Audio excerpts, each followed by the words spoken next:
Just follow. I wasn't sure, okay, whatever.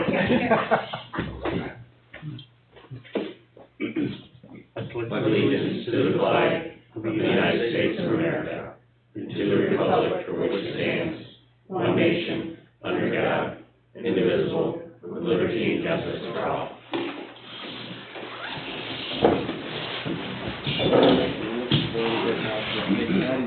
Yeah. Oh, yeah. Get ready. There you go. Welcome to the March 9th, 2021 Village Board meeting. Roll call, please, Molly. Trustee Dorito? Here. Trustee Erb? Here. Trustee Strauss? Here. Trustee Miller? Here. Mayor Jarvis? Here. Public concerns.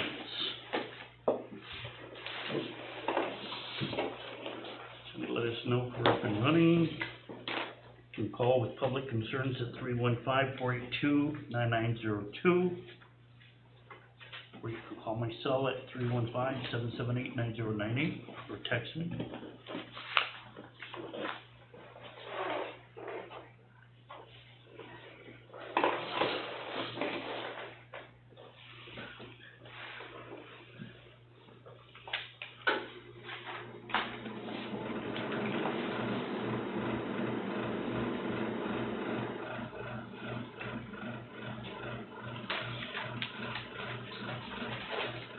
Nothing so far. We'll go into correspondence.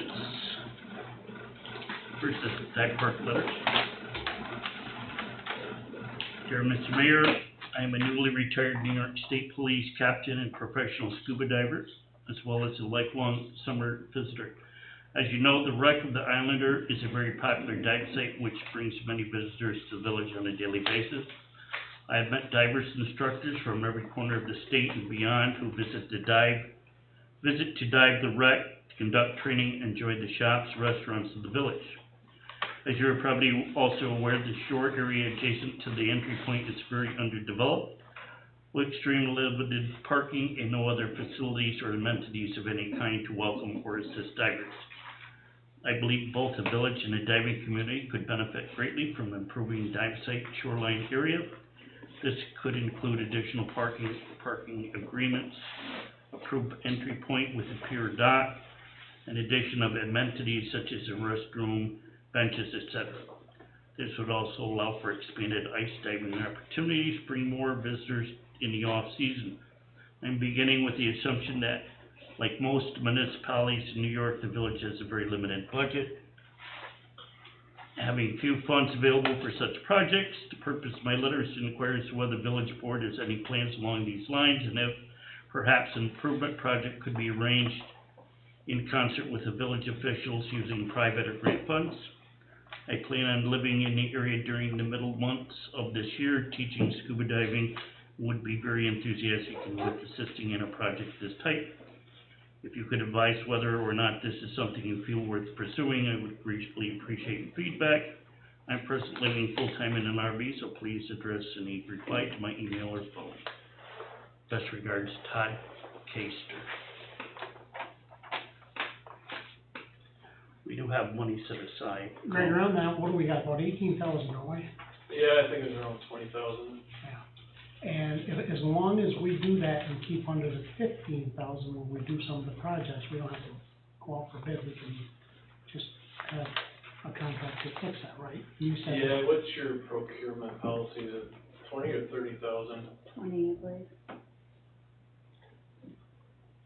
Is it Yeah, 20? 20, I think it's 20, yeah. Just have to stay underneath that. Okay, I don't know if the other requirement for because with Dougie working right down there at the ramp, down there at casino, I've mentioned to him a couple of times, and he wants to meet down there, but there's no reason we couldn't have him continue down there and put a ramp in and put the wall in and maybe get some stuff cleaned up there and then get somebody else to put the parking lot in. Yeah. And the way we read it, I read it with you my first year here, as long as we make it better than what they said in their paperwork, right? Yeah, whatever we propose, we'll just wanna run it by FEMA before we start and Okay. make sure they're on board too. Okay. Because the way that we talked about laying that out, and you've got the building next door, and if we ran a cement wall all the way across there, they said that if we put a walkway there and put a sidewalk in there, they'd allow us to use their bathrooms all summer long, which are in the lower part of the building, so we wouldn't have to have a bathroom there. But we'll look into that one, it'll be sort of another project then. Yeah, Okay. definitely. And you and I talked about that before, yeah. This letter's from Tina Stratton. I'm a seasonal resident. I'm wondering what immediate plans are for making buildings in the bay handicap accessible. I think the village buildings are all handicap accessible, and we can't force any business to be handicap accessible as long as they are grandfathered, right? Yeah, I would agree. If It's their own discretion if they want. village structures, to my knowledge, have long been handicap accessible. Okay, that was with the ADA back in, like '92, when that process started. The various state codes have all kinds of requirements for, as you know, a lot of, I'll call them changes to structures. That's a private matter, Yeah. and existing structures, no, they don't have to be ADA accessible unless they make certain improvements or changes. And if they're closed for more than 1 year, 365 days, if they're closed for that whole time, then you can make that. as long as If they reopen after that, yeah. Next is the Fort Gum chapter of the AUSA asset. We consider approving, the tax proclamation designating April 2021 as the month of military child in our village. Established by then Defense Secretary Casper Weinberg in 1986, the month recognizes some 1.9 million U.S. military children ranging in age from infants to 18 years of age, who have one or both parents serving in the armed forces. April is a time to highlight their sacrifices in support of military members and their families and say and show thanks.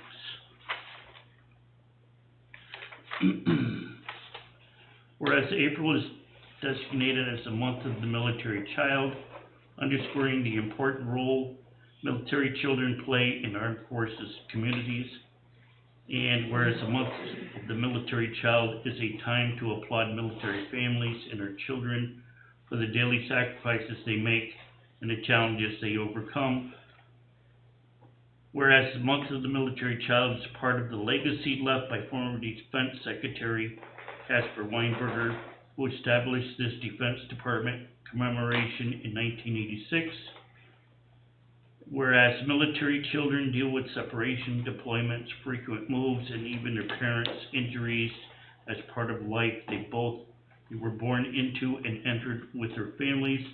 And whereas military children move an average of 10 times while growing up, these frequent moves, exposure to different cultures and languages, immersion in military customs are all common life-defining experiences in the military child culture. Whereas the term military brat is a badge of pride worn by generations of kids who traveled the world with their parents, moving into adulthood with the knowledge that they have the strength to handle anything. Whereas military children also follow the tradition of their parents and enter military service to defend our nation. And whereas the strength and resiliency of the military child is inspiration to our nation. Now, therefore, the Village of Alexandria Bay, in recognition of the importance of military child and their contributions to our nation's strengths and resilience, do hereby proclaim the month of April 2021 to be the month of the military child. Is that gonna be every year April, or is it just this year April? It sounded like it was every year, April. I think it's from what I've read. So, that's kinda how I read it too, that was every year. What are they, but they really don't want us to do anything, they only just recognize it. Why don't we put a banner on Just to the recognize. fence? How we always put the ones for the fire department and for everything else, get a banner made for recognizing the Army kids and put it up there for the whole month and put it up each year. If We have a motion by trustee Miller. I'd like to make that motion, yeah. To make a banner for the Military of the Month child, second by trustee DeRigo. All in favor? Aye. Preferably red, white, and blue. Red, white, and blue. All in favor? Aye. Aye. Aye. Opposed? That's it for correspondence. Take a motion to approve the minutes from regular meeting February 9th, 2021, continuation meeting February 11th, 2021. I'll make the motion to approve the minutes. I'll second. Motion by trustee Miller, second by trustee DeRigo. All in favor? Aye. Opposed? Motion to pay the bills, abstracts number 18 and 19. I'll make a motion, we, pay abstracts 18 and 19. I'll second it. Motion by trustee DeRigo, second by trustee Millet. All in favor? Aye. Opposed? Trustee report. Before we do that, what else you got him on there? He's number 3 on new business, but we can move along. Why don't we do it before the trustee reports? Yeah. Okay, okay. Right now? Everybody in favor of that? This is, Agent Evan Drake from the Border Patrol. Thank you for having me. I've been with the Border Patrol for 12 years. I've been up here at the Wellesley Island Station since 2018, so going on 3 years. The reason I'm here tonight is because we've implemented a new program at the Border Patrol Station called the Border Community Liaison Program, and it has a heavy emphasis on community outreach and stakeholder engagement in the communities. If you guys don't mind, I'm going to sit and read off my PowerPoint here. Typically I'd read off of a screen, but so just a little history of the Border Patrol Station. I'll try to make this brief. Wellesley Island Border Patrol Station, what is our role? We've been conducting Border Patrol operations in 1,000 Islands in the Watertown area since 1924, which was the inception of the Border Patrol. Prior to World War II, additional backup stations were located at Cape Vincent, Lowville, Adams, Alexandria Bay. 1944, Watertown Border Patrol Station was established to bolster the Clayton, New York Station. 1950s, Canada received thousands of displaced persons and refugees from Europe, many of who were excludable from the United States. Watertown Stations moved its operations back to the border on Wellesley Island in 1993. Watertown Station moved into its current location on the St. Lawrence River, the former Craigside Manor, and renovated a 19th century mansion in 1998. And we've been there ever since. So what do we do at the Wellesley Island Border Patrol Station? We cover 2,569 square miles, including 256 miles of shoreline and 70 miles of international border, which runs right down the St. Lawrence. I'm sure all you guys know. This area consists of Jefferson and Lewis counties in upstate New York, as well as parts of the St. Lawrence. I'm going to skip some of these, so bear with me, please. So, the stakeholder engagement portion, we as the Border Patrol recognize that open communication with employees, stakeholders, citizens, and law enforcement partners is invaluable to what we need to do. We come up with a national strategy every year, and part of our national strategy, it's kind of like a business model of the Border Patrol. Part of it is stakeholder engagement. We recognize how valuable it is to have all you guys on our side and extra eyes and ears out in the public. So direct engagement results in increased trust and credibility, improves feedback, informs operations, and improves desired outcomes of the Border Patrol. So a little bit of our outreach programs. I'll just run right into those. We want to do a quarterly landowner stakeholder meeting, which is kind of like this, but it'd be the vested interest of, or whoever has a vested interest in the community. I'm working on putting one of those together. During COVID times, it's kind of difficult.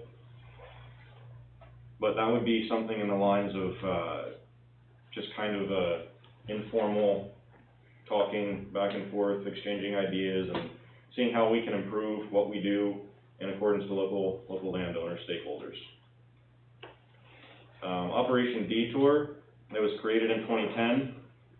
It provides the real illustration of the horrors and tragedies of cross-border smuggling. It's not just drugs or whatever, it's kind of a vision of how far-reaching that can be into the internal of the United States as well. Feds Feed Families, we raise food for families in need. Red Ribbon Week, this is something that we'd like to do in the school system. It's the oldest and largest drug prevention program in the nation, reaching millions of young people during Red Ribbon Week, October 23rd to the 31st. What you would do is you would order Red Ribbon materials from their website, and the proceeds go toward prevention programs across America. So I would go into the schools and present to schools about it, local communities, about the dangers of drug use and how it impacts the communities we live in.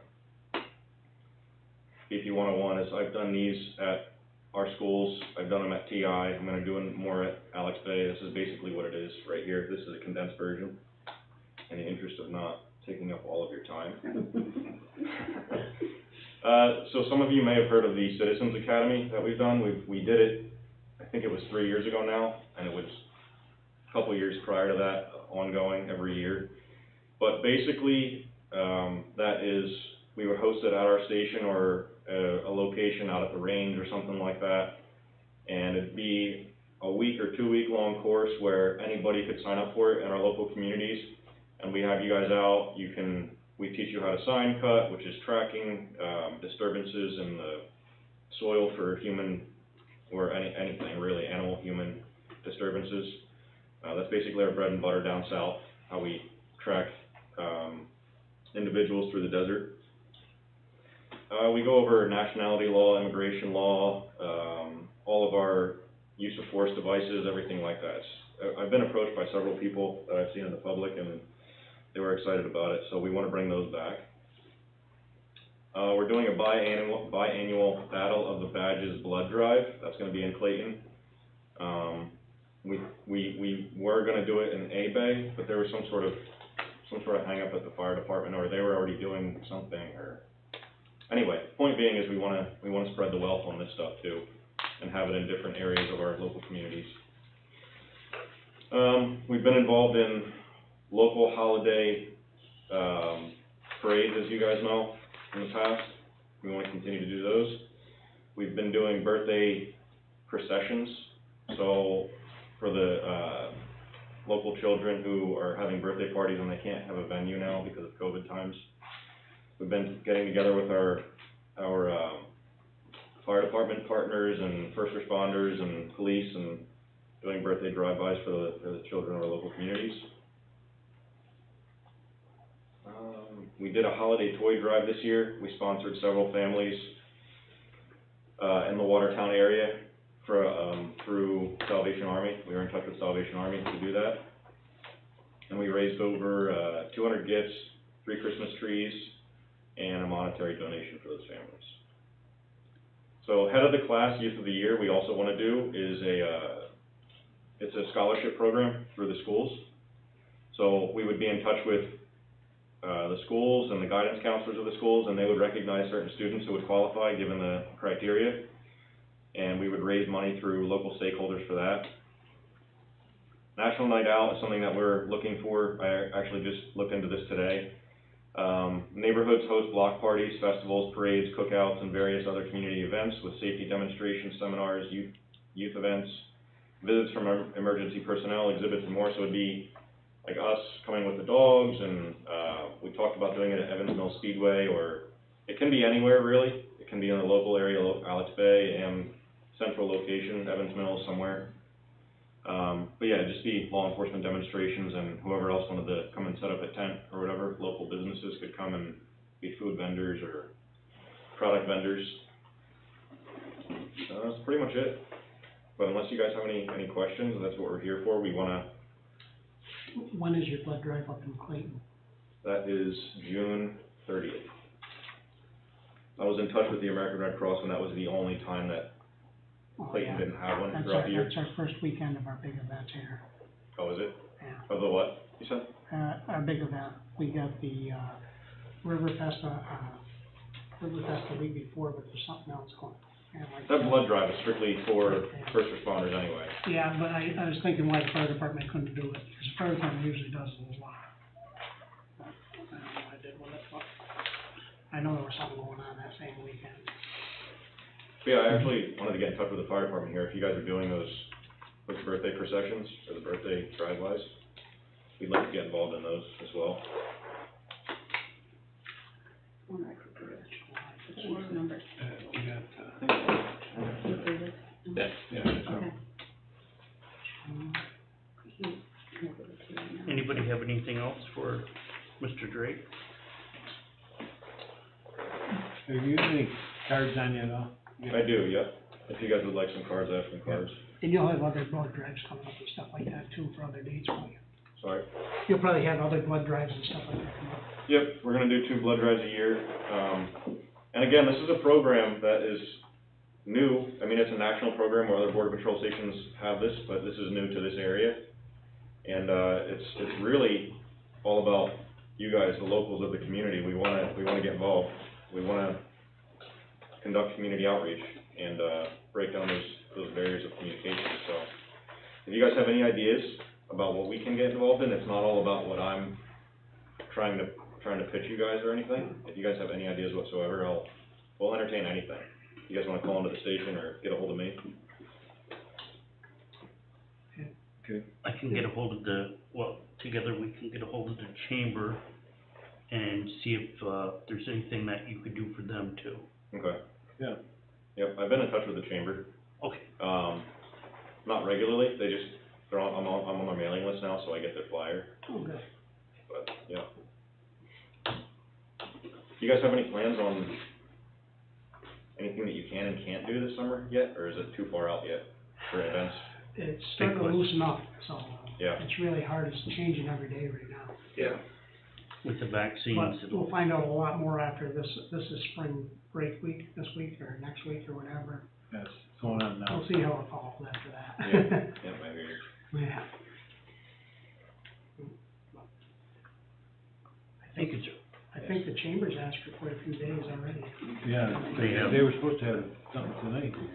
we have Thank you. You got, a list for fireworks and so okay, forth. all right, yeah, 'cause we were supposed to. You got- you got it? Yeah, he's got some here. Whoever wants one. Thank you. Thank you. I have the fire chief's phone number for you. Okay. Perfect, yeah.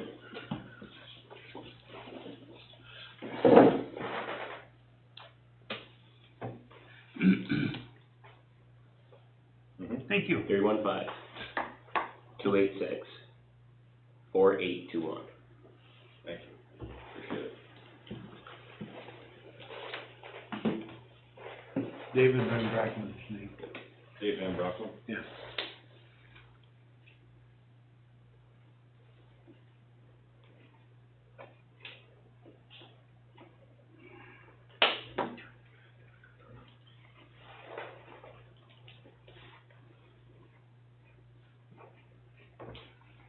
Move on to trustee reports. I got nothing. Nothing Just, at golfers, not a few. No, just planning on opening it as normal, as of right now.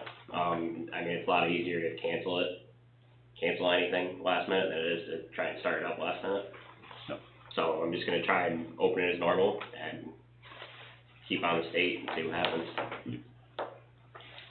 We talked this afternoon, is it possible to get some signs up there to Yep. keep the carts, at least if people are gonna start using it, to walk it and not drive the carts on it? There's signs up there for that. There is? We've already got signs, you just have to put them out, it's all right. Yeah, there's signs up there, so, Yeah, we just have to and put we'll just have to put them out, but yeah, they are made, so just let me know. Yeah. And we'll get them up. I wanted to ask Jim on this one, that's why I'm kinda glad you're here tonight. Okay. I talked about, I don't know if we have to pass a resolution or what we have to do, but boat trailers being on the street over 24 hours, leaving them on the street at night and stuff like that. Is that something we would have to pass a resolution that no boat trailers? Yeah, you have to check your zoning to see if the land use regulations, Okay. restrictions they impose. And if you don't have a specific schedule, then you've gotta amend it to make the schedule. You'd have to check the particular zoning itself. Okay, Cause in my report, we've been looking at the, walking trail down on Carnegie Bay. We have a lot of land down there. And if people wanna leave their boat trailers for months on end on the street, we'd much rather they left them down there. And we put gravel in there and stuff for them, so they can park them in there and get them off the street. Cause they park them in front of people's houses that the next people across the road can't get out and stuff like that, so. You certainly have the authority to regulate it, but the question is by what mechanism? And the starting point is gonna be to see what we've got on the books right now. I'd have to look at that, and a lot of times you can simply supplement it with a simple resolution oftentimes. Okay, I'll look at that tomorrow then. I thought we had to, but, maybe because they're unlicensed vehicles on the road once they're unhooked from the truck. True. So, we have the unlicensed vehicle law, so. That's that, and, I was looking at the bills tonight, and I talked to Molly about it. We've never, ever bid out our fuel or propane or anything. No, that's something we do need to look at for the, I never realized that. I think that that's something we should do, is start bidding our propane and our fuel and our fuel for the buildings and our gas. Yeah.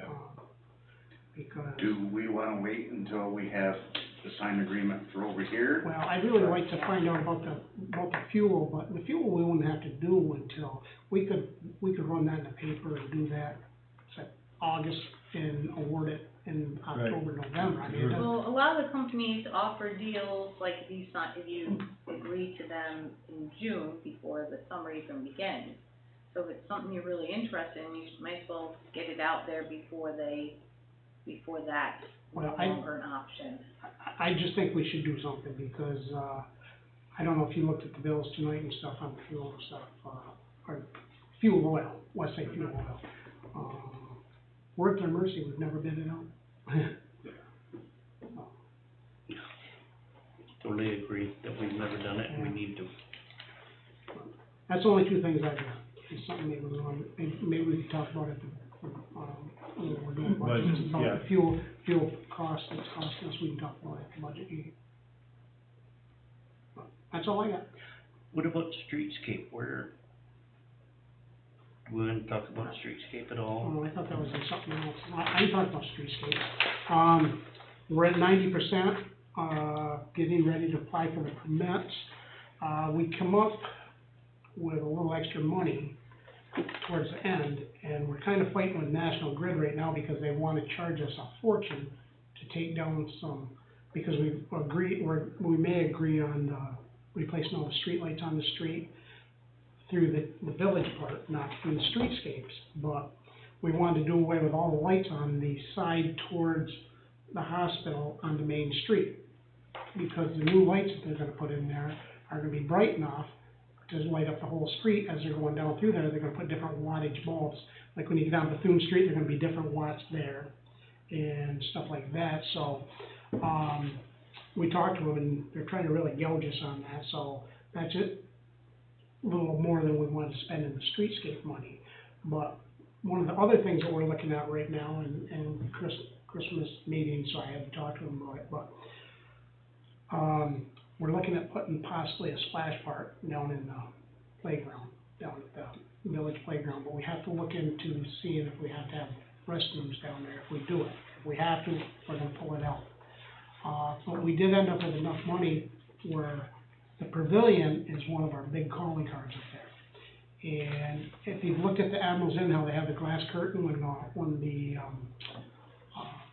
weather's bad and stuff, they pull the glass curtain so the weather doesn't go in there and stuff.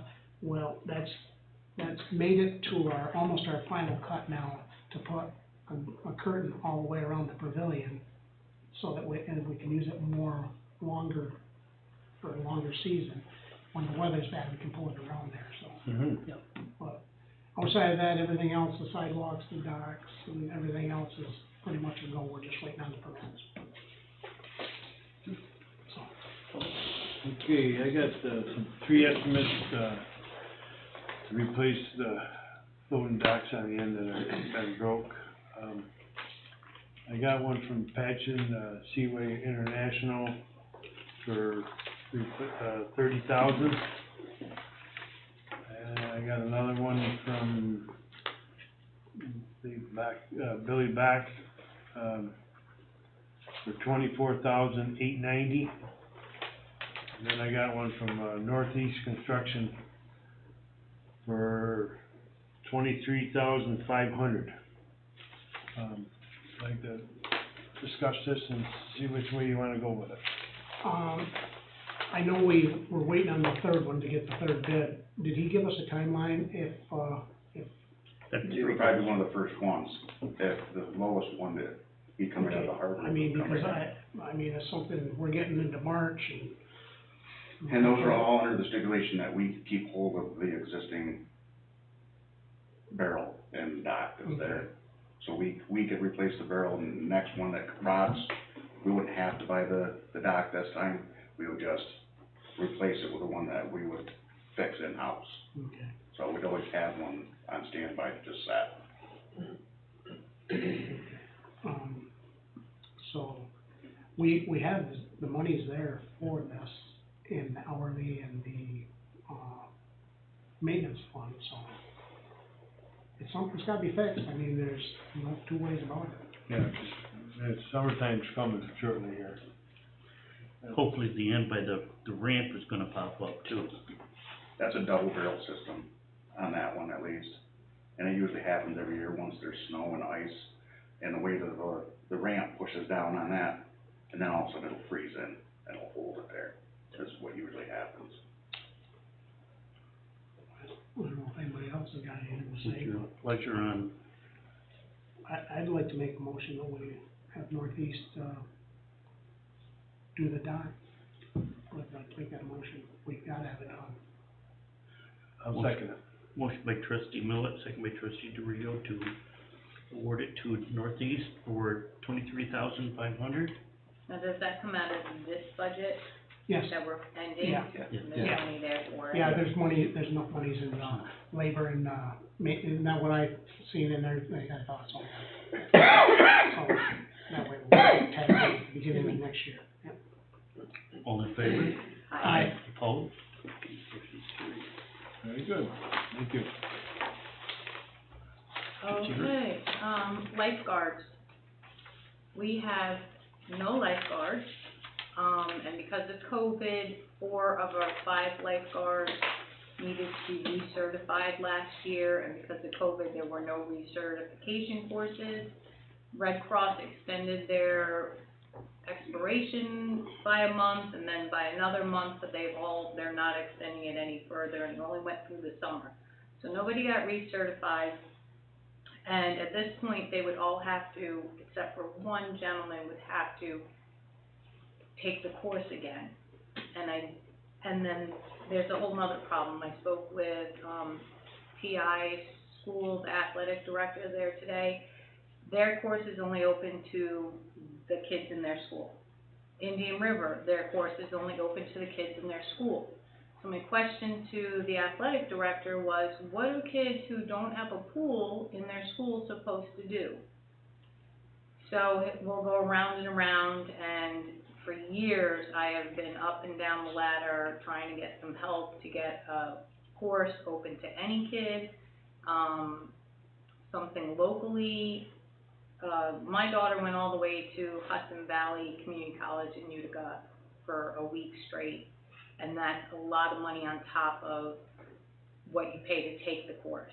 So at this moment, unless anybody knows lifeguards, if anybody knows anybody that might be able to help us certify lifeguards or recertify them or give them a course, again, I've been to Fort Drum 2 times in a row with my daughter that at the last minute they were squeezed out because soldiers have top priority over there. So if anybody has any good ideas where we can go with this or knows anybody, I've reached out to Mark Waldick's office about 2 weeks ago, but I have not heard back from him. So we're going to be in a pickle and we won't have any lifeguards, so I don't know what will happen. Does the YMCA offer anything? They have not in the past. And I didn't read what's that. I wonder if we could get a class together at the YMCA. I haven't reached out to them yet. What's it usually run for per person for something like that? I believe Susie paid either somewhere $250 or $350, and then, like I said, we went to Utica. So we commuted 4 of the 5 days and stayed overnight. Kids in this community can't afford that. I mean, as it is, it's hard enough for them. There was one brief glimpse where, like, the state park is looking to run a course for their lifeguards. So they're very exclusive in the North Country about our lifeguards and not having anything open to any kid who'd like to learn to be a Let me lifeguard. call Phil Reed tomorrow and see. Oh, I've been down that road many times, but you try it. Okay.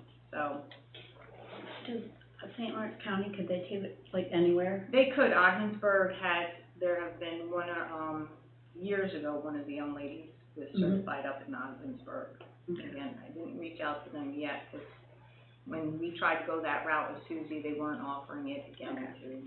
Still gonna be tough. And because of COVID, they did add that into, that's why they're only offering it to kids in their school district. But that was the case many years ago too, so I don't know if it's So it's necessary. even gonna be worse. Yeah. Good answer today, but that was also the Okay. answer 7 years ago. So there you go, we have no lifeguards. Other than that, I think I don't have much else.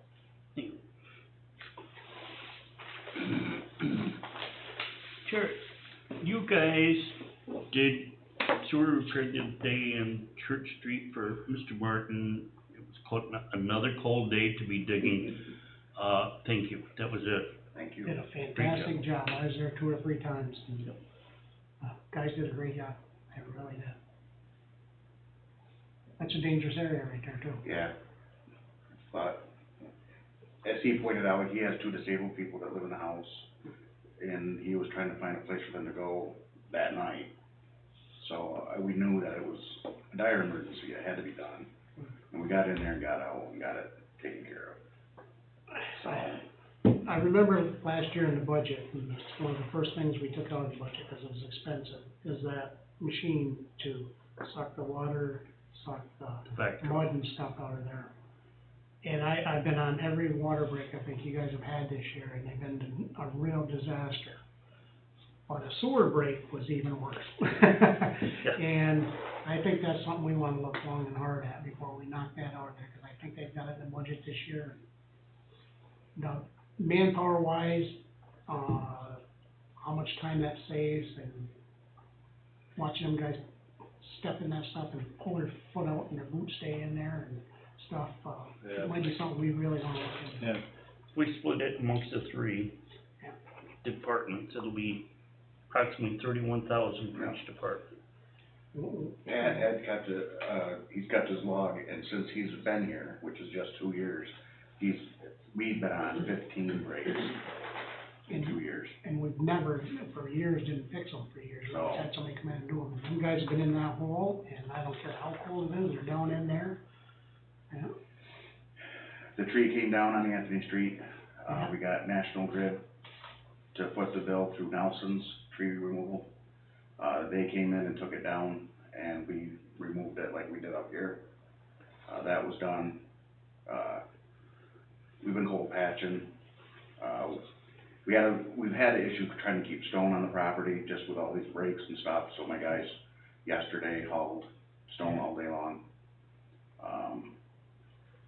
We've been trying to limp the Mac just to use it for dumpster removal, and then we're just gonna take it out and just dump it.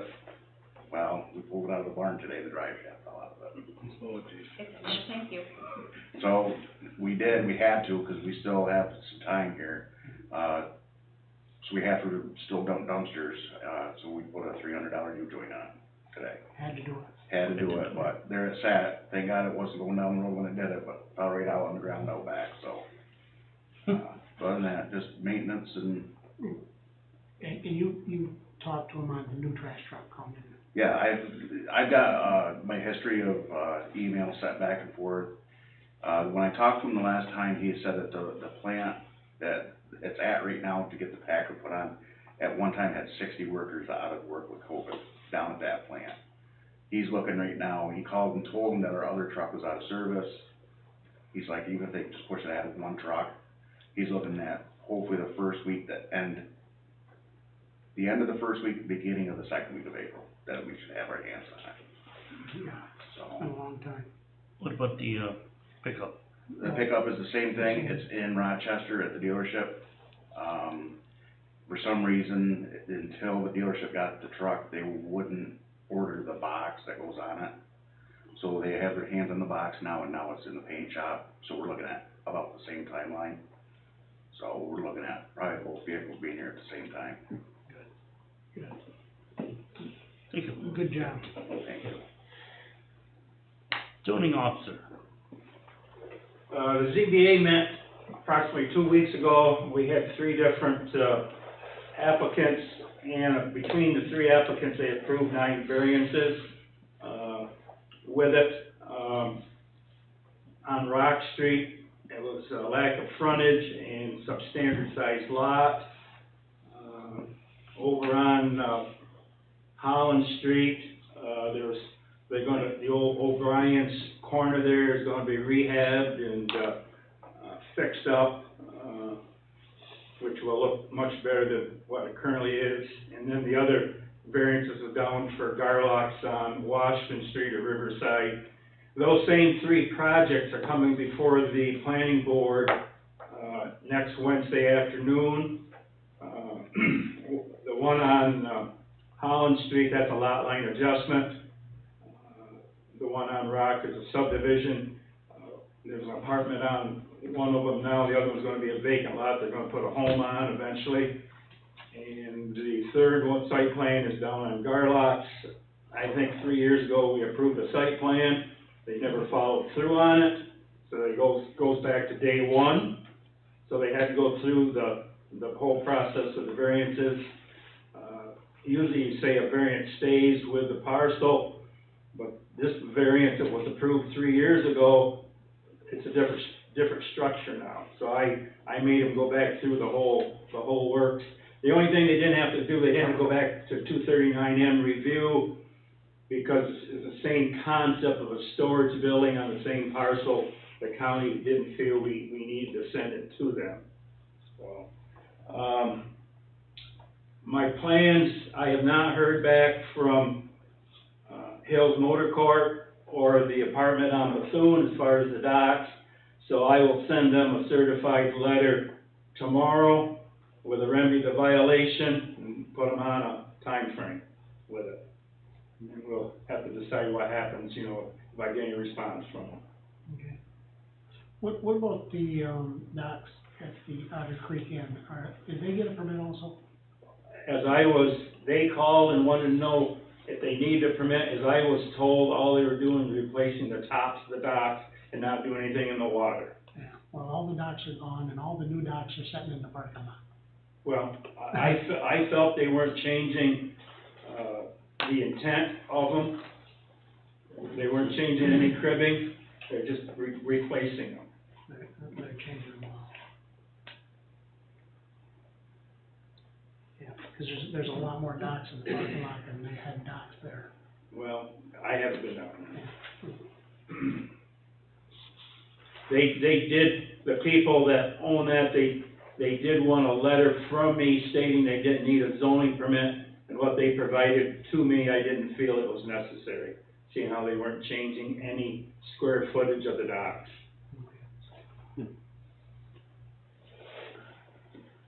That's all that I have, unless there's some questions. On the comprehensive plan, the committee that you had, Mary Lou Williams backed out, and Tom Penn was interested in being on there. I was wondering if we could appoint Tom Penn to be on that comprehensive plan committee with him. I don't even know who's on it. I left a message with Russ tonight about the planning board meeting next Wednesday and to visit with me about his thoughts on the comp plan, on how he wanted to handle it, so. He's got a lot of stuff wrote down talking about it, but when he lost Mary Lou, he talked to me about Tom, and he's got all the phone numbers of all the other ones and everything, so. Did you want to make a motion to appoint Tom Penn? think that, did we appoint Mary Lou, or we didn't appoint Mary, never appointed her, so I make a motion we appoint Tom Penn to that committee. I'll second it. Moved by trustee Millet, second by trustee Dorito, to appoint Tom Penn to comprehensive plan committee. All in favor? Aye. Opposed? It's carried. That it, sir? Yes. Thank you. Police report. Police department had 18 complaints, 2 arrests, 5 vehicle and traffic violations, 13 building checks, 0 parking tickets. Respectfully, Officer Josh David.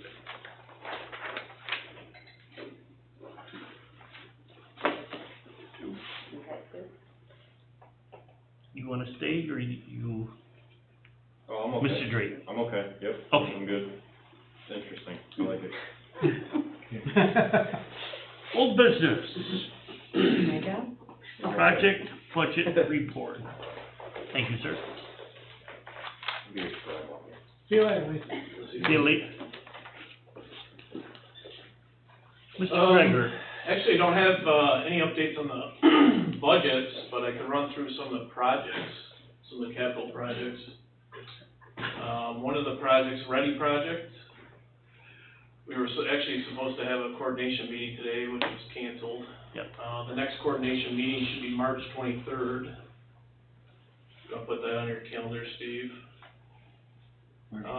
So what we've done since the last board meeting, we've submitted all of the permits for the projects.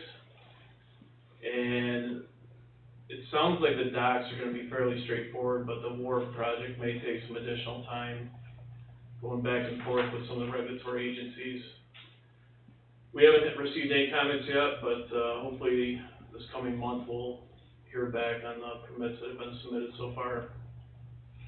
Our next, milestone is the 90%, so the 90% design. And our goal right now is to submit that by the end of March. And it probably would be a good time for us all to get together again and review where we are and what the plans look like. We could either do that at a regular board meeting or have a special meeting to review the plans.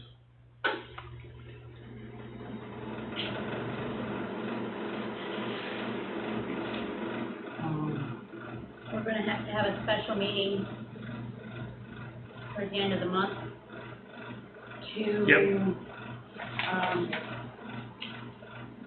For the budget. to present the tentative budget to the board. I'd like to do that right at the end of the month, like the last week, if we could coordinate it all together.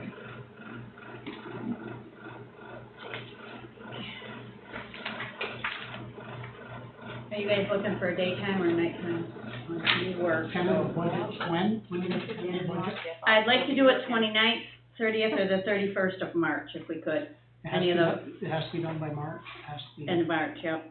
Because we have to set a public hearing, I gotta have 10 days for a public hearing to do the budget on our regular meeting.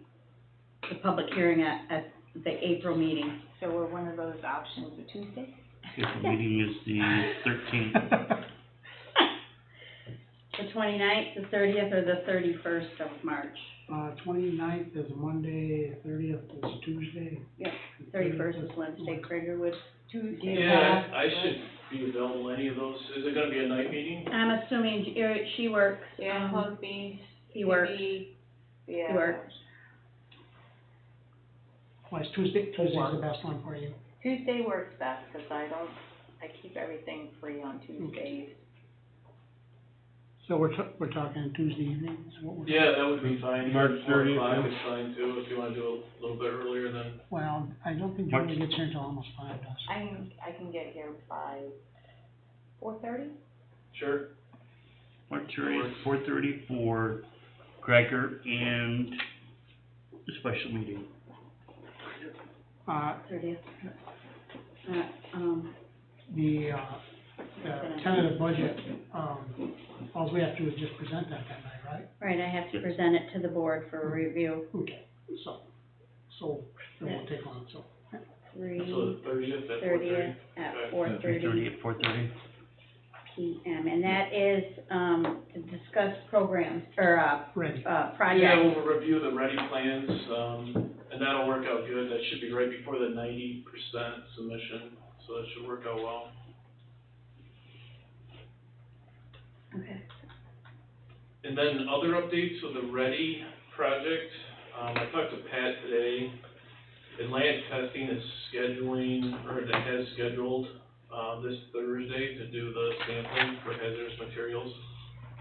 Pat said that should work. He has I think this Wednesday, he has an inspection of the wet well. So he thought Thursday would be okay. So they'll be on site collecting samples, checking for hazardous materials, and that's all associated with the improvements that are proposed in the building. Other updates, Casino Island, I talked to Doug Stroh, he's anxious to get going on the project.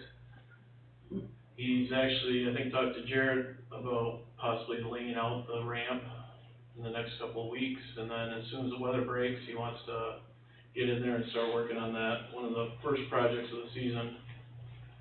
I did receive an updated insurance certificate. I've reviewed that with Jim. A couple of minor things had to be changed, but that should be easily fixed.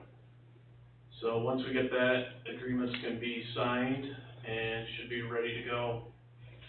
We may try to schedule a quick pre-construction meeting before he gets going, just so we can coordinate with everyone on schedules and when he plans to have everything on site and, the construction schedule moving forward. So I'll work with Doug on that and, try to schedule something that works for the village and him. And the only other thing on Casino Island, as soon as the weather does cooperate, we'll have TJ Fiacco come back and finish up some restoration. And then his contract can be closed out. Do we still owe him money? Yes, we're still holding money until the restoration's complete. Okay. Other updates, the studies, the water study and wastewater study, we're working on those. Our goal has been for the water study to be able to review that by the end of the month also. Yeah. But there are a couple of things that, we would like to have completed before sitting down to review that. One is, I just mentioned the wet well, the clear well at the water filtration plant is gonna be inspected this Wednesday. So if there's anything that they find from that inspection, we definitely would wanna include that in the budget for improvements at the plant. Mm-hmm.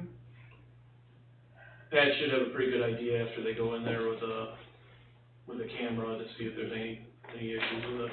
You're going in with a robot, right? Yeah. And then the other couple of items that we wanted to complete before the report is done is, flushing. We wanna do some flow testing in the village. And, just waiting for a few nice days, so we're not, freezing up the streets and causing issues. And testing valves, we'll have to work with Jarrett and Pat on that to see if that's something we can still proceed with. Well, again, Greg, the only thing we worry about is there's no money to fix the valves that don't work, Yeah. and that's where we're at. I know the first time we talked about it was when Jesse was here, so it wasn't as big of a concern because he could be on site fairly quickly. It's definitely something the village would have to consider if that's something you still want to proceed with, and if you do, we would probably want to have someone like Jesse on call to make repairs if a valve starts to leak. You know that's gonna happen. You know it's gonna. Once you turn it this way and you try to go back that way, Yeah, I mean, we experienced that when we did the work on Church Street. We had, one of our water breaks was a valve that was bad this winter that Jesse came and fixed Right, by the hospital. by the hospital. It was leaking out the top of the valve, Mm-hmm. because we had messed with it. That worked out very well. And it sure did. He did a great job, he did it for a good price. Yeah. Very good, yep. So if the village wants to proceed, I would recommend having someone like Jesse on call in case you do have an issue. Yes. and that sewer report will also be done? And the sewer report will also be done, our goal has also been end of March, and we have a phone call next week with a wastewater plant that uses the biomag process. That's really the remaining item that we want to finalize. And Kevin and Pat are gonna be involved. Jared, you're welcome to participate too if you want. So it'll give them an opportunity to talk to another plant before we finalize the recommendation. Initially, we were gonna actually visit the plant, Right. but with COVID, that plan changed. I think that's, most everything. The Church Street drawings, Jared, did you have a chance to look at those?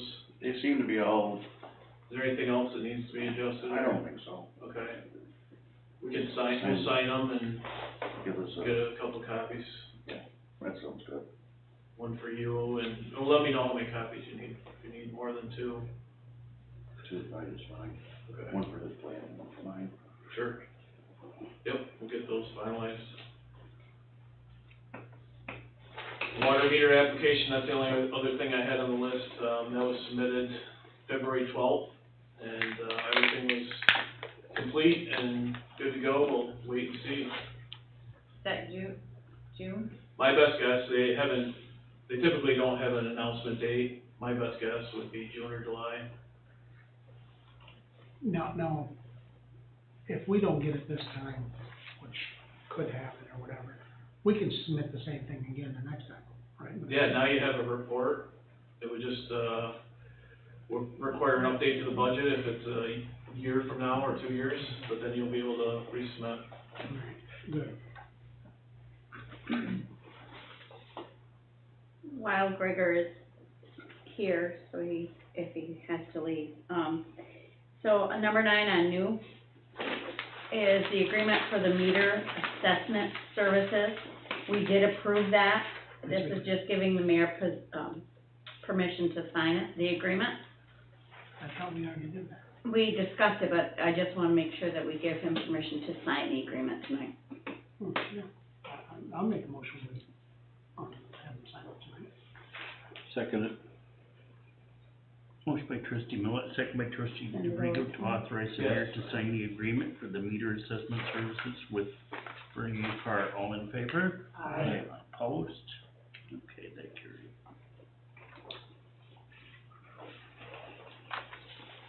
Anything else, Gregor? I think that's it, unless there's any questions on any of the projects. Great. Thank you. You're welcome. Thanks. Number 2 is the LED light conversion. We talked about it last month, but there was real no price tag on it. We got it. We do have now. Yes, we have the price. Yes, we have the price. The upfront cost to the village to convert all of the lights and all of the village-owned buildings to LED is $4,947. And he calculates within the first year, we will save $5,982.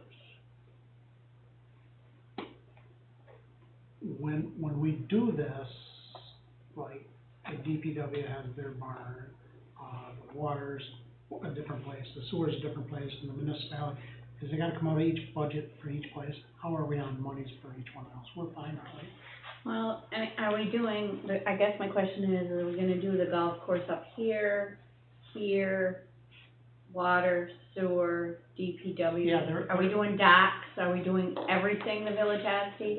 It's buildings, it's not like, Yeah, it's just. okay, So it wouldn't be like inside the, I'm just saying, inside the docks, No. inside Inside the the pavilion? No, None of those? no. Just our main buildings? the main buildings. So you're talking, if we're dividing 5,000 into 4, you know, I mean, there's money somewhere for that, yeah. I know that I did this, a project like this years ago when I was at Garlock's, and it's unbelievable the savings you save off these after 1 to 2 years. It's unbelievable. This building People don't alone, believe just switching light bulbs or switching valves and stuff, really makes that much difference. It makes a lot of difference.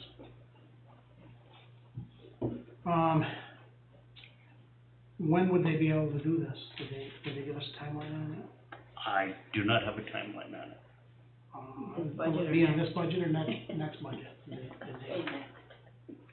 Is it something we can pay for out of this budget? There's money left, yeah. Or maybe we could have it go half and half? I will have a timeline for us at the next Not a meeting, whole lot of just to money. make sure. Or Uh, at our next meeting, I Especially will. once you divide it by 4. I think that, I mean, we don't have to make a decision tonight.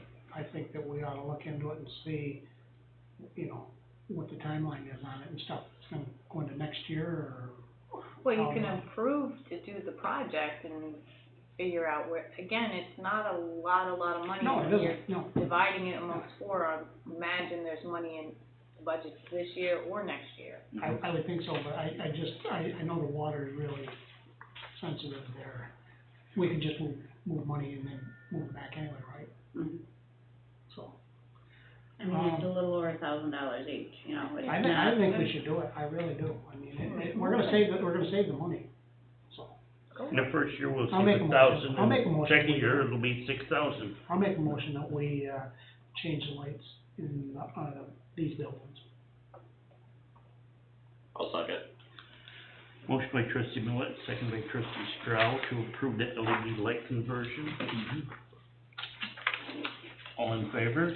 Aye. Opposed? Okay, that's carried. Number 3 is EFPR report. I do not have any SPR report today due to some questions and concerns over credit card transactions. We seem to have a lot of people who get confused between the town of Alexandria and the village of Alexandria Bay. So they make payments to the village, it gets deposited into our accounts. We have to go in and void these accounts. So I went through all of them today. We had 4 or 5 transactions for taxes in ours. So we're working to make sure that everything is corrected. I sent all the information, but it was 3:30, 4 o'clock this afternoon. We just want to make sure everything has been reported correctly before we finish our monthly report. Okay. It has to match, so it doesn't matter. Yes, it does.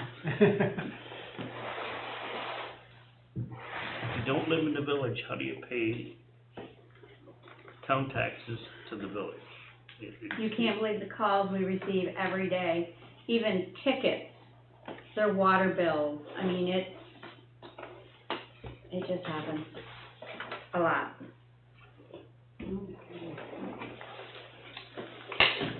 Anything else under old business? New business, small fry fishing derby.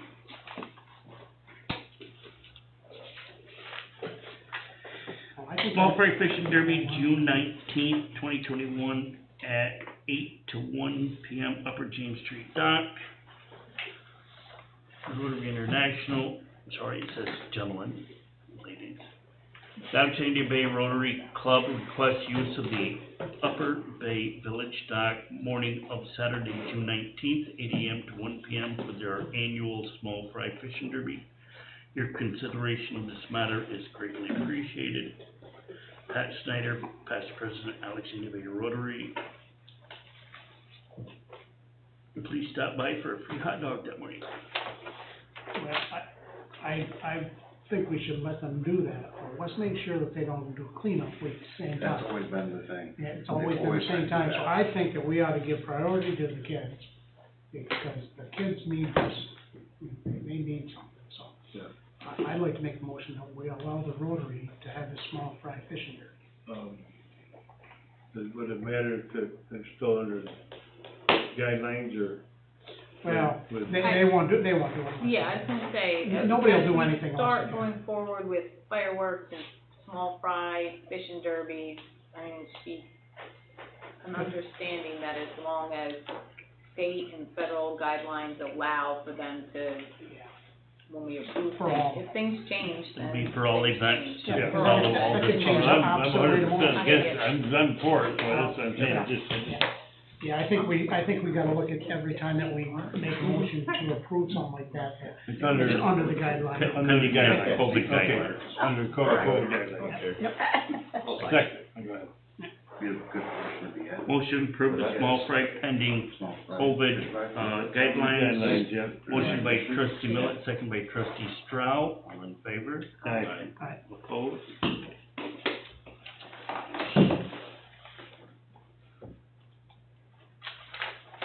Sorry, signed. Dock tickets. Dock tickets, fees for other docks. We approved the first part of the docking violations, but we didn't address the fees at the other docks, correct? And the fees are only $50, aren't they?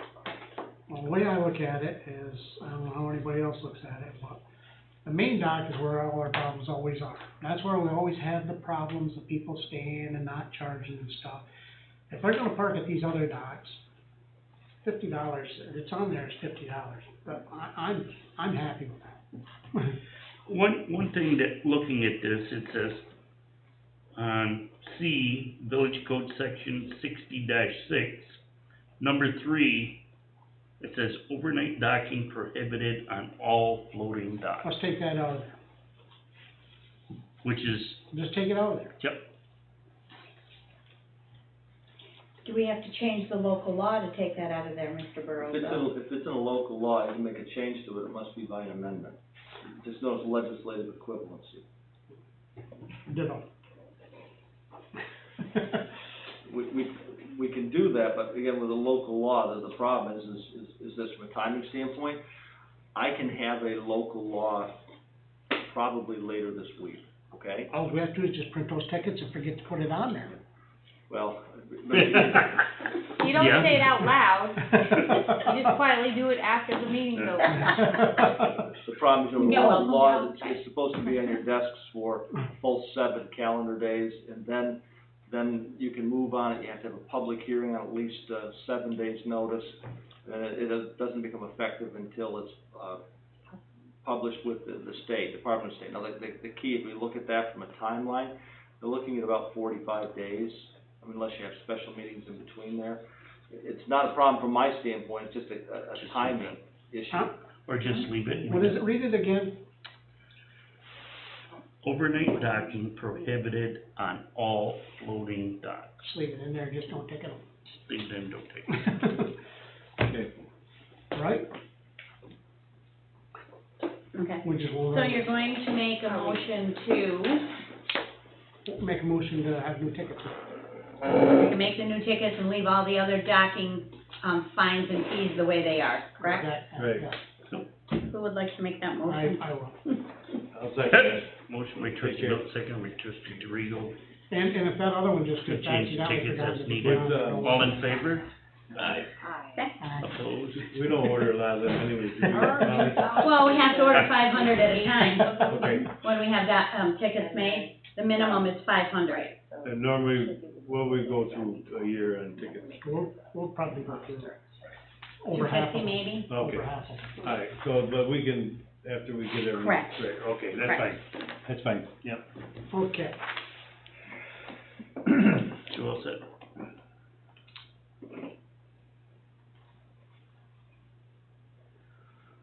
Number 4, set budget workshop for March 16th, 5 p.m. Budget workshops where people, the public can come in, I'm sorry? is that where the public can come into that? They can, but they cannot speak. They They can't can do come that. in when you're doing it, but they They cannot, can attend, but they cannot participate. correct, But the only time they can talk is after the tenant. correct. Perfect. Okay.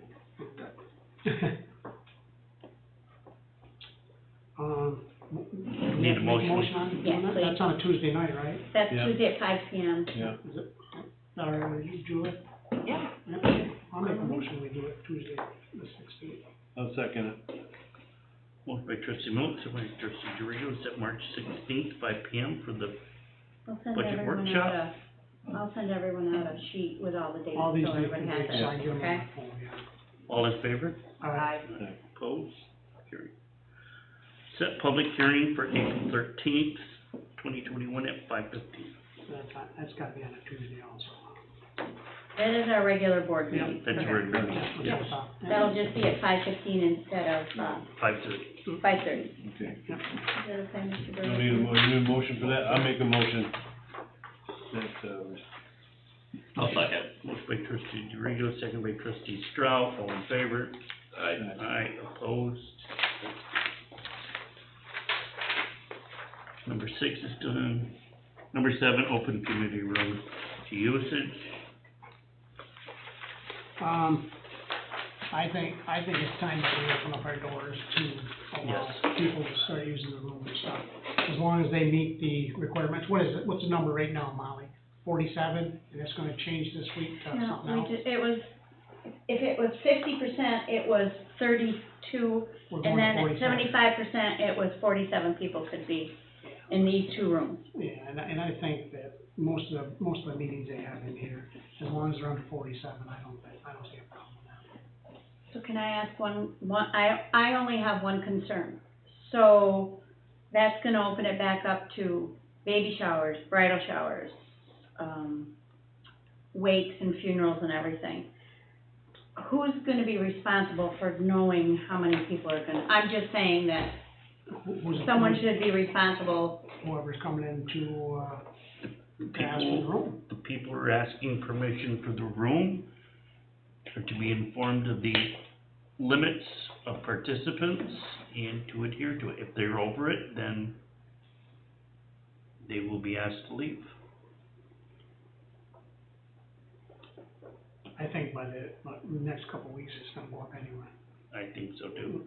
I With mean, inoculations going on and everything, I think you're gonna see it really loosen. unless something really gets crazy out there, I think everything's you're gonna be at 100% before start May. forward, yeah. Yeah. So we're gonna get back to normal here a little bit. who's gonna clean? They gotta clean up, whoever Well, rents it. Has to be all afterwards. cleaned and sanitized Oh. after every event. Well, we're not gonna have a bazillion of them, let's not panic over it, we got a machine. Well, that comes in there are a and- lot asking, the chamber's asking right now. I've They had always have people been in call there. about weight. I mean, I'm telling you guys that With the we, guidelines. it somebody, needs to be yeah, the clean. guidelines, we're gonna have to clean and sanitize for sure. I mean, we have somebody clean, but I don't know, Is Mr. Farrell certified or trained in the machine cleaning or no? We'll have to find out. I don't know because that belongs to the fire department, so I don't know, you know what I mean? That's their baby. The foggers are relatively easy to use. I'm not certain as to whether you actually have to be certified to use it or not. My personal assumption is under the circumstances, you probably don't. No. With us, when we use it, primarily for our ambulance, if we have to transport a patient that might have it or does have it, we just simply put it in there, plug it in, shut the doors, sits for 10 minutes, and you let it air dry and you wipe stuff down.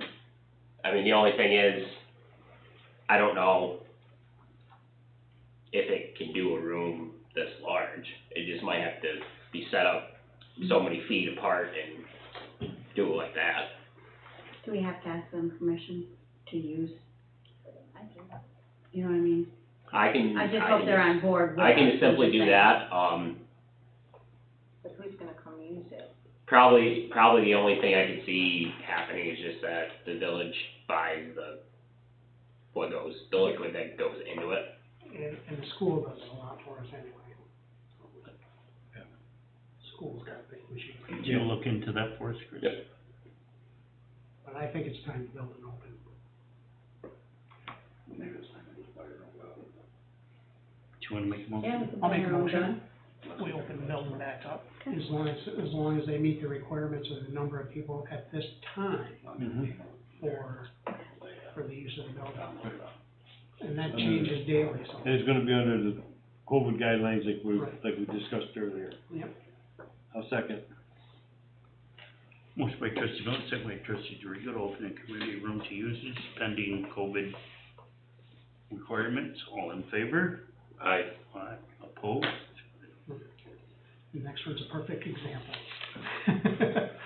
Rural water class, June 1st, 2021, from 6 AM to 4 PM. And that's, they want to have that here. That was What's that? contingent on you guys opening the room. Exactly. That's to use it here. Yep. As long as they meet the numbers, I don't see a problem. This is a course that will get their. Our guys need it, our own guys need it, yeah.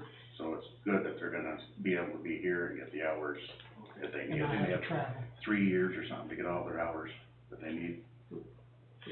So this will give them quite a few hours. I'll make a motion that we allow that as long as it meets the requirements for the number of people. I'll second. Motion by trustee Moe, second by trustee Stroud, to allow the rural water class June 1st, 6 AM to 4 PM, pending COVID requirements. All in favor? Aye. Opposed? Agreement with BCA, we already did. Hearts for Youth Kindred. John Wilson Jarvis and Cindy Demo, Hearts for Youth. Subject is bottle and can drive. Hearts for Youth Incorporated would like to conduct a bottle can drive starting mid-March, running throughout the summer.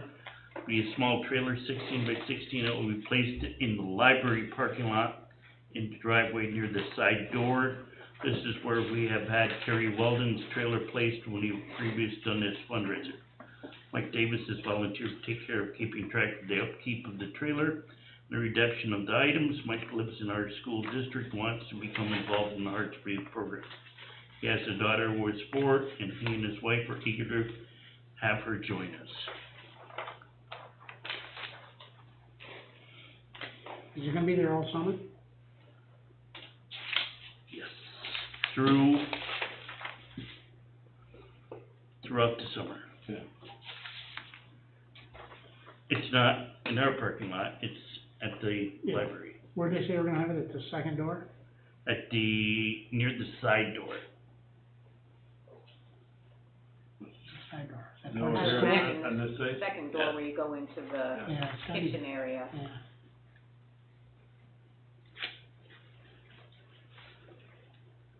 It's gonna be in the library parking lot anyway, right? Right. Yes. So, the library's gotta put up with it more than we do, right?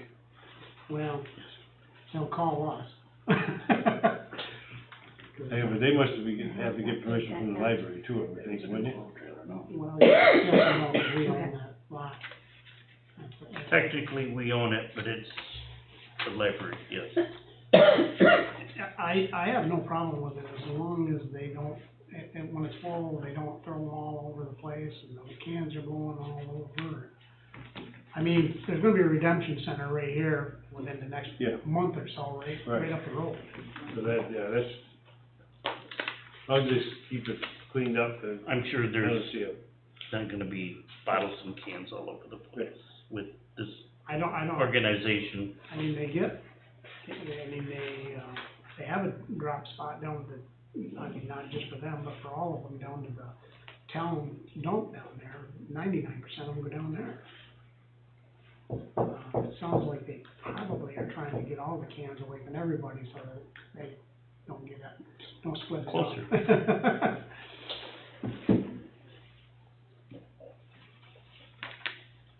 If,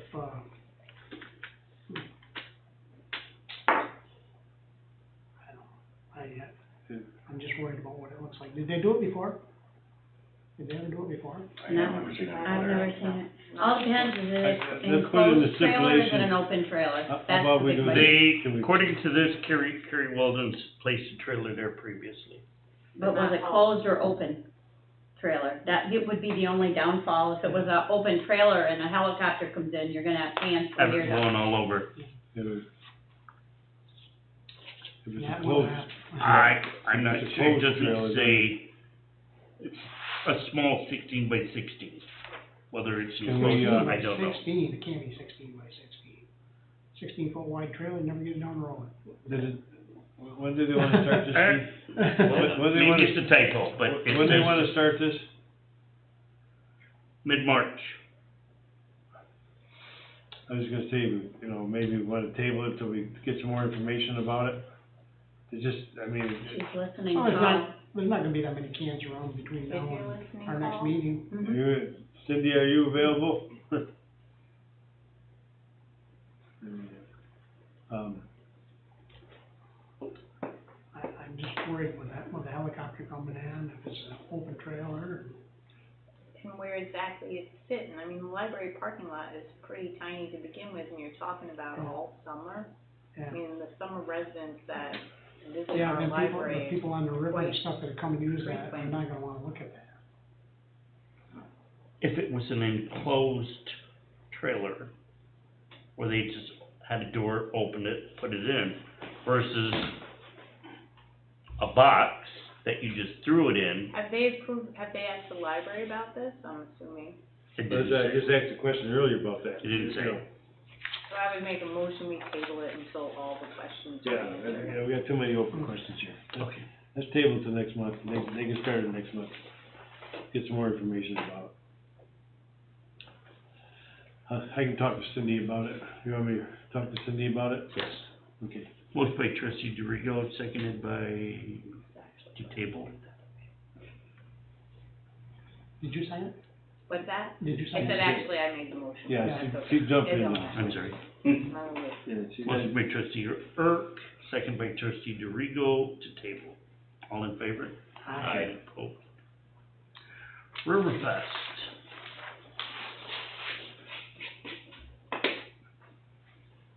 This is from Peter Whitmore, just want to contact your office, confirm the 24th of June for the Riverfest, which is a Thursday. Still planning having it unless we get any difference or directive from Fort Durham's CG office. Ron Thompson is aware, and I just wanted to make sure we had contact with the village office to confirm the date. Please let us know what we need, and chairperson for NNYA USA, thank you, Peter Whitmore.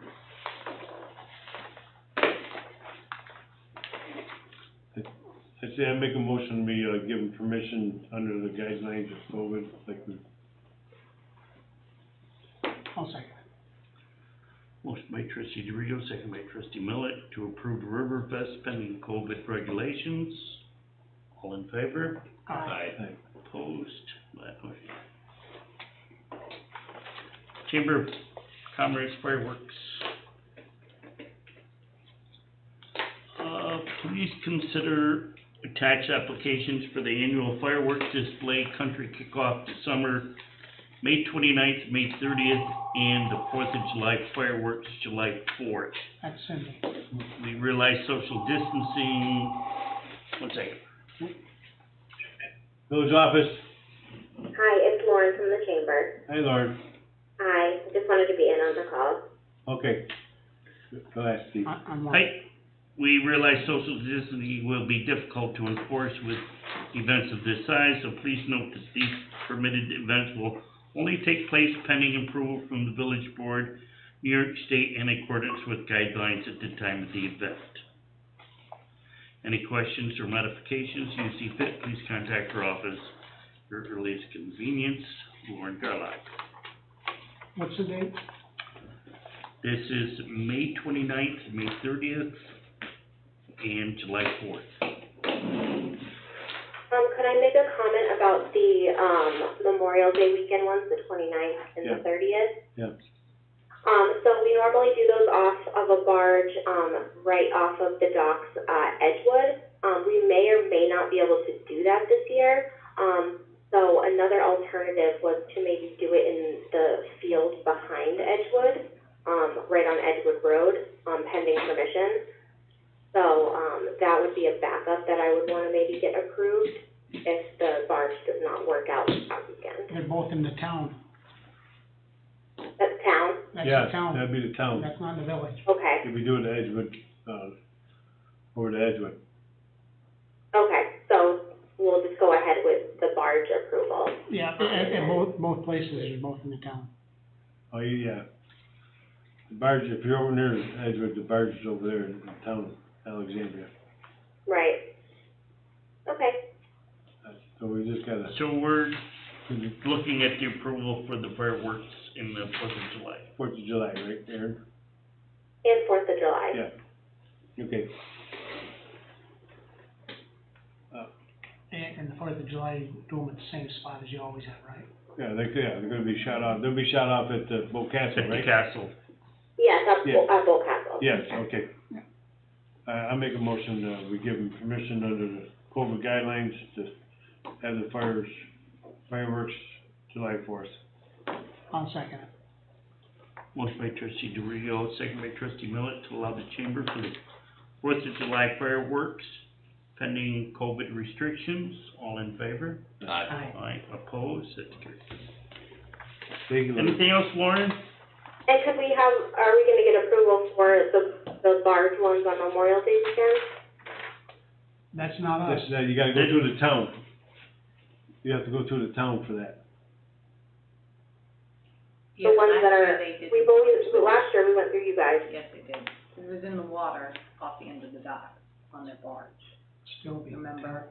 I know, but That's, she's right, we did approve that last year. yeah, we Alright, did. I'll try to hear. Assuming We did approve it last year, but water, technically, legally, it's the town.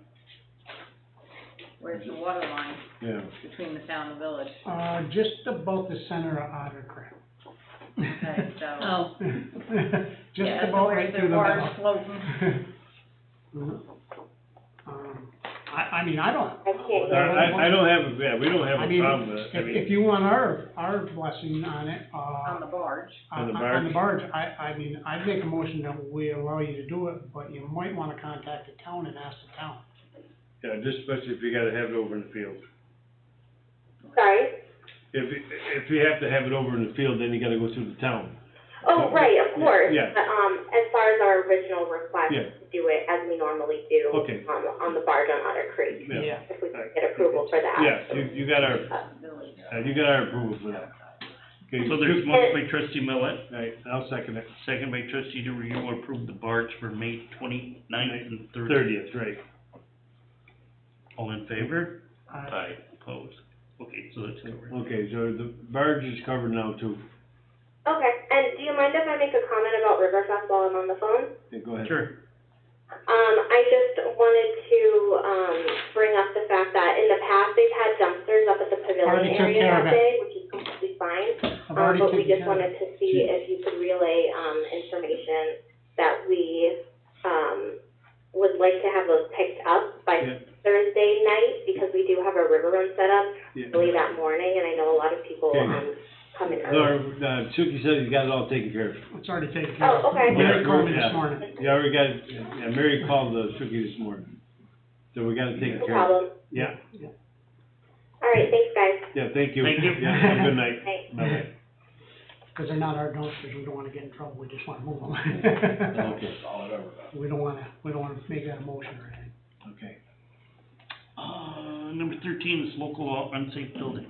I can summarize that, Mr. Mayor. Counties are supposed to be taking care of unsafe buildings, blighted buildings, buildings that have been damaged by fires, et cetera, under New York's property maintenance code.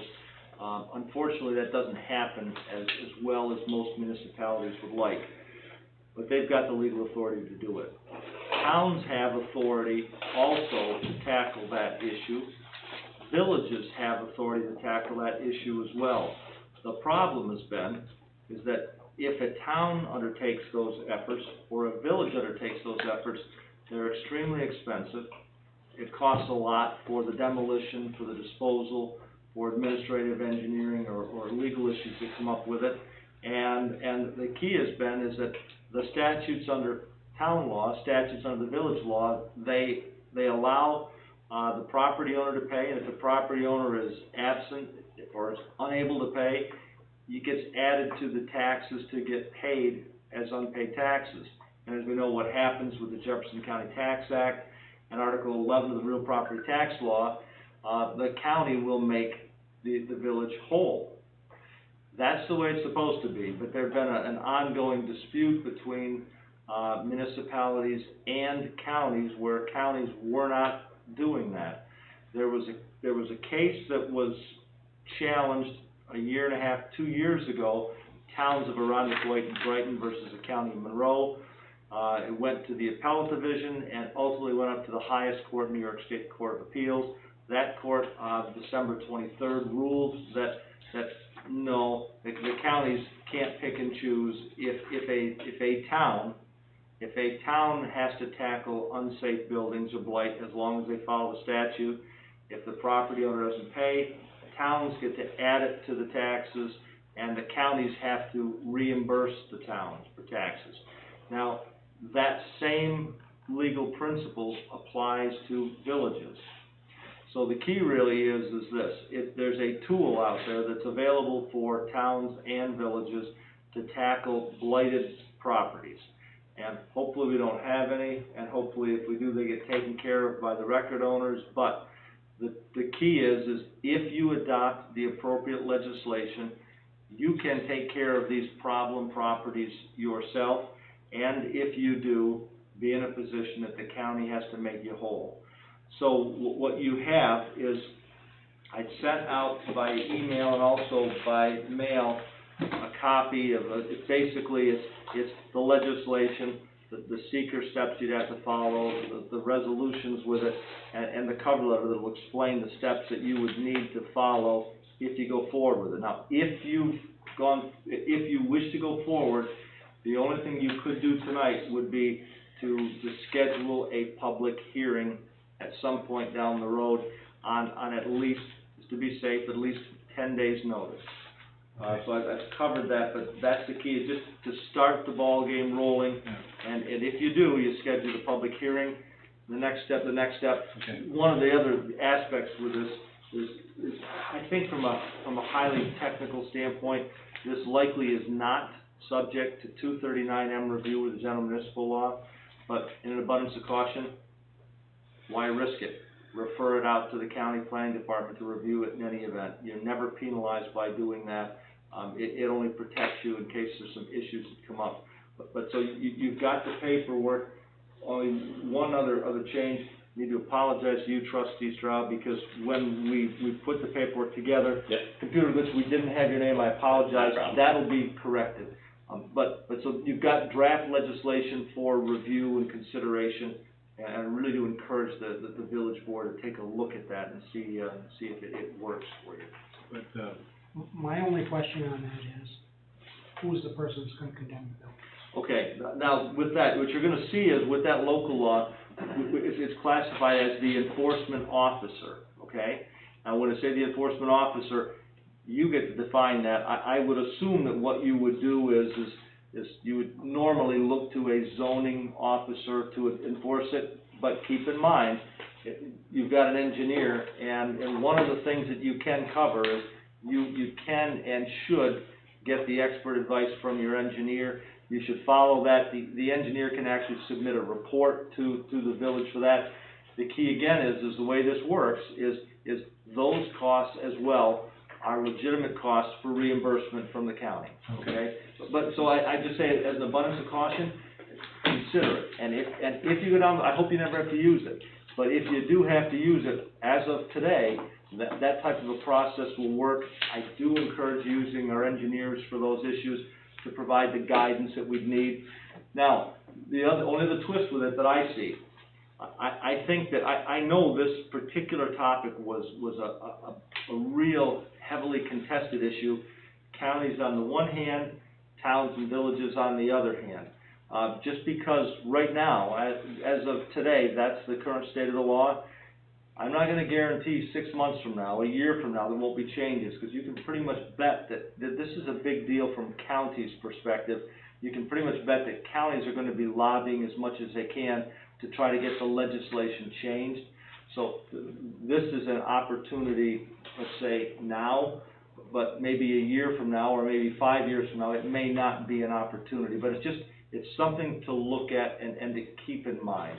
And not throwing stones at counties, because from a county standpoint, the counties are vast, and there's a lot of structures in the counties. They just don't have the resources to tackle those issues.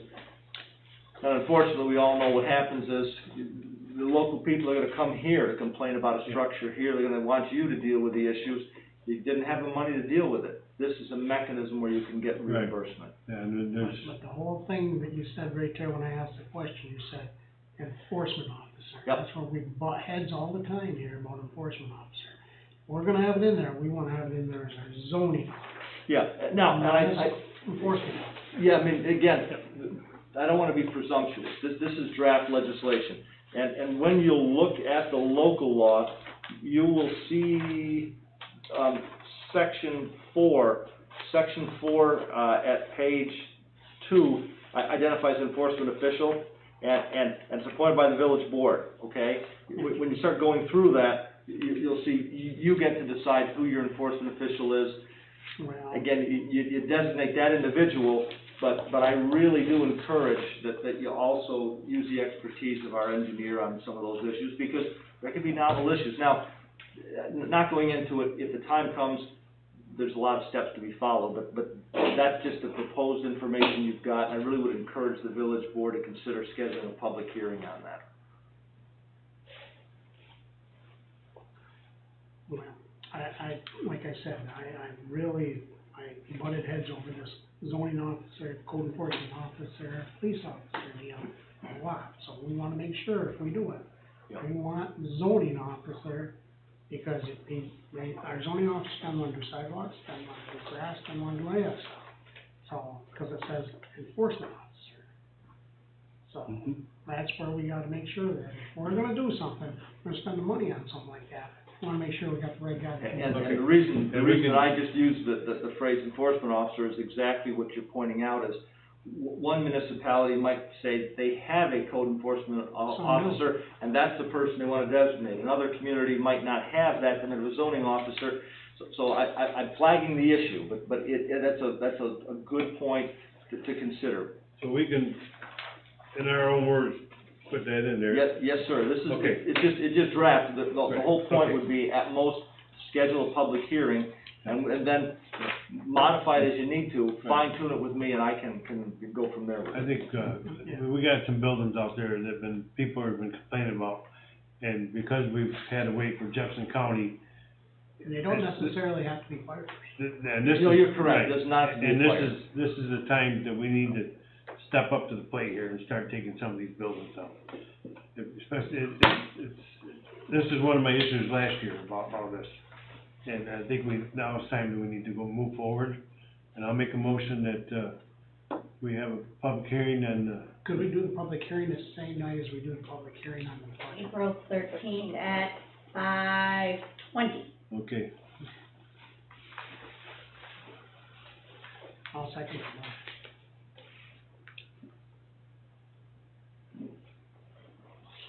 You're writing these all down at Jamali. I gotta have copies. Motion by trustee DeRigo, second by trustee Millet. Have a public hearing on April 13th at 5:20 PM on the unsafe buildings. All in favor? Aye. Opposed?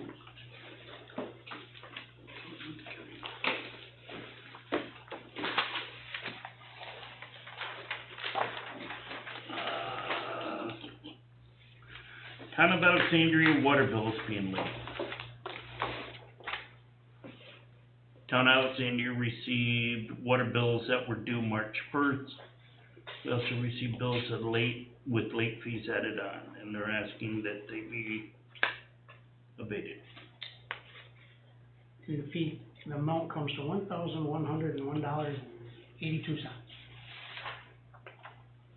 And for the record, I would like it known that on every one of those bills, they were mailed February 1st with all of the other bills that went out. Unfortunately, we have no control over Mail. the mail, but We have no When control did of they the say they US received Postal them? Service. they only received the late ones, March 4th. They never got our water bills. They still have not They received the didn't. February Still bills haven't at got the it. time. Yep. I'd like to talk to them about doing electronic, sending it to them, Email. their bills and stuff. Cause they've never been late on any other bills. They've never been. And I questioned it here in the office when I saw the late fees, but that's not my job to call people and say, oh, by the way, you're late. That's Yeah, not what it's for. and with all, just like you, with all the bills coming in, they don't recognize what bills are due, what time, unless they get them. Right. I'd like to make a motion that we, waive the late fees, and I'd like to have permission to talk to them about doing away with the mail-in, and see if we can get them to do emails, because they've never. Can I just say something? Yep. Because how long has the town been receiving a water bill from the village? Well, how many years? Yeah, well, Years. I agree, but you know what? And I understand bills, but we're talking, it's not like one water bill, I'm just saying, I'm pretty sure they know when water bills are due. Well, Regardless. I gotta be honest with you, I don't know when mine's due unless I get it in the mail. I really don't. It's every quarter. Huh? I said it's I know. every quarter. What's a quarter? I mean, you know, Now, Molly, when you send their water bill out, you send these.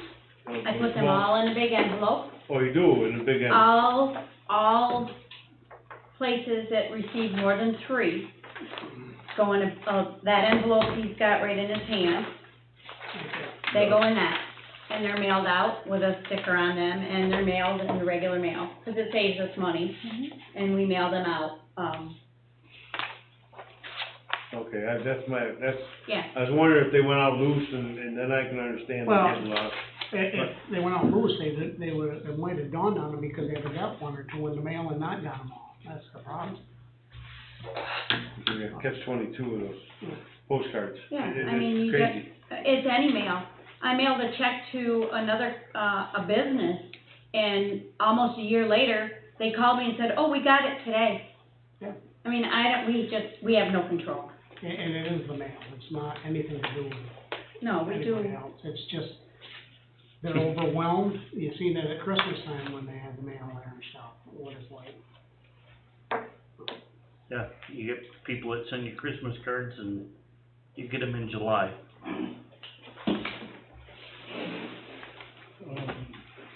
Motion made by trustee Miller to waive the late fee and set up a electronic billing, Well, I'd like to talk to or them. talk to them. I'm sure they want to, I'm sure they will.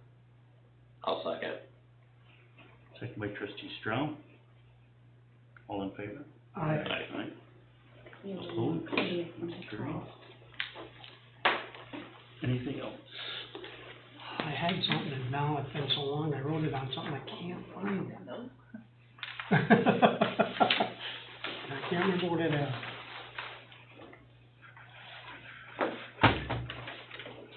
Just gonna have to pass it. While we're waiting on that, we'll do public concerns.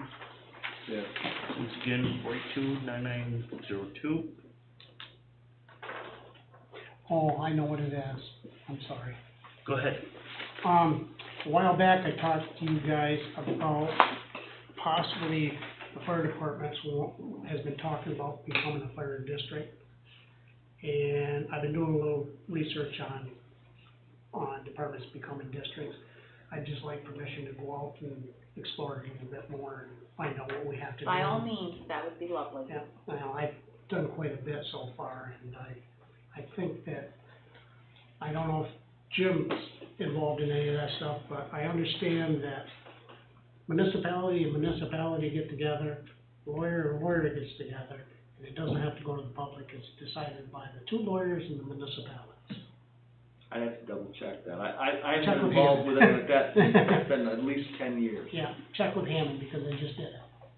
And I met with them, and they said that, they didn't have to go any public things or anything. It's the 2 lawyers get together and the 2 municipalities get together. I'd like something checked on that. I'll check into it a little bit more before I get with you, because I've been talking with them down there.